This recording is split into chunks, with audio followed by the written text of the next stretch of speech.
नमस्कार, भारत में आपका स्वागत है।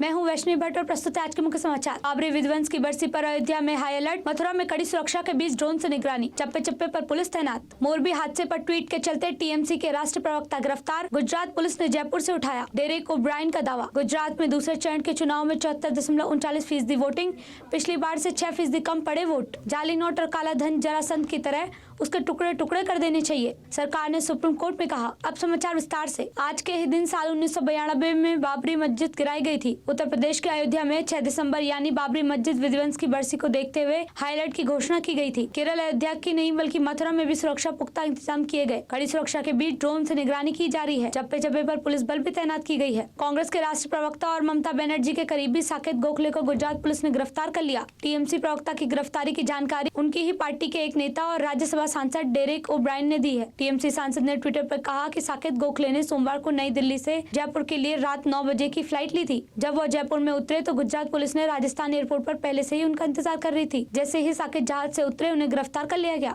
गुजरात चुनाव में सोमवार को दूसरे चरण का मतदान भी पूरा हो गया। चुनाव आयोग के अनुसार दूसरे चरण में 14 जिलों में 93 सीटों पर 74.39% मतदान हुआ, जबकि पिछली बार 2017 विधानसभा चुनाव में करीब 70% मतदान हुआ, यानी कि इस बार पिछली बार की तुलना में 6% कम वोटिंग हुई। चुनाव आयोग के अनुसार गुजरात विधानसभा चुनाव में दूसरे चरण में सबसे ज्यादा वोटिंग बनासकांठा जिले में हुई, वहीं सबसे कम वोटिंग दाहोद जिले में हुई। केंद्र ने 2016 की नोटबंदी की चुनौती को देने वाले याचिकाओं का विरोध करते हुए सुप्रीम कोर्ट से कहा कि जाली नोट, आतंकवाद का वित्त पोषण और काला धन 3 बुराइयां हैं। ये जरासंध की तरह जिसके टुकड़े टुकड़े कर देने चाहिए। केंद्र की ओर से पेश हुए अटॉर्नी जनरल ऑफ वेंकट रमणी न्यायमूर्ति ने एस.ए. नजीर के नेतृत्व में 5 न्यायाधीशों की संविधान पीठ के समक्ष कहा कि सरकार इन 3 बुराइयों को दूर करने के लिए प्रतिबद्ध है। अब रुकते हैं एक छोटे से ब्रेक के लिए, जल्द बात करेंगे ब्रेक के बाद। ITM हमारा, इसमें बहती ज्ञान की गंगा है, इसमें रहती प्रेम की यमुना है,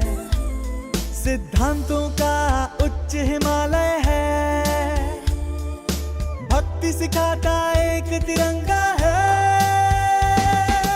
गुरुकुल जैसा प्यारा ये ITM हमारा, सच्चे सपनों सा प्यारा ये ITM हमारा,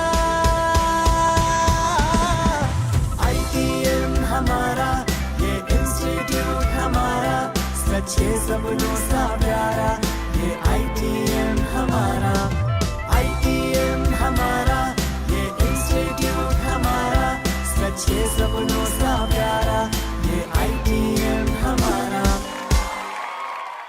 भारत में आपका एक बार फिर से स्वागत है। चलिए बात करते हैं अब कुछ अन्य खबरों की। रूस और यूक्रेन के बीच 24 फरवरी को जंग जारी है। युद्ध में अभी तक हजारों सैनिकों और आम लोगों ने जान गंवा दी। न ही रूस के राष्ट्रपति व्लादिमीर पुतिन और न ही यूक्रेन के राष्ट्रपति वोलोदिमीर जेलेंस्की के पीछे हटने का नाम ले रही है। इसी के बीच यूक्रेन ने रूसी सेना को मुंहतोड़ जवाब भी देना शुरू कर दिया है और इसकी पुष्टि रूस ने ही की है। धोखाधड़ी के मामले में फरार चल रहे 25,000 रूपए के इनामी को STF ने गिरफ्तार कर लिया। आरोपी ने हरिद्वार के बहादुरपुर गाँव का प्रधान रहते नौकरी के नाम पर युवाओं से लाखों रुपए ठगे थे। इनामी को चंडीगढ़ के एक होटल में दबोचा गया। इनामी बदमाशों को पकड़ने के लिए चलाए जा रहे अभियान के तहत 15 दिनों के भीतर STF 7 गिरफ्तारियां कर चुकी है। उत्तराखंड में महिला अभ्यर्थियों को राज्य सरकार की नौकरियों में 30% क्षैतिज आरक्षण का कानूनी अधिकार बहुत जल्द मिलने वाला है। विधानसभा में पारित होने के बाद विधायी विभाग ने उत्तराखंड के लोक सेवा विधेयक के रूप में सोमवार को राजभवन भेज दिया गया। राज्यपाल की मंजूरी मिलते ही यह कानून बन जाएगा। फीफा वर्ल्ड कप 2022 में सोमवार को क्रोएशिया और जापान के बीच बेहद रोमांचक मुकाबला खेला गया। इस मैच में क्रोएशिया ने जापान को 3-1 से हरा दिया। दरअसल मुकाबले में तय समय दोनों टीमों में एक गोल पर थी, जिसके बाद मुकाबले का रिजल्ट पेनल्टी के साथ शूटआउट के जरिए निकाला गया। पेनल्टी शूटआउट में क्रोएशिया की टीम ने 3 गोल किए थे, वहीं जापान की ओर से भी सिर्फ 1 गोल पाया गया, जिसके बाद क्रोएशिया यह मुकाबला अपने नाम कर लिया। आज के लिए बस इतना ही। देखते रहिए भारत। नमस्कार।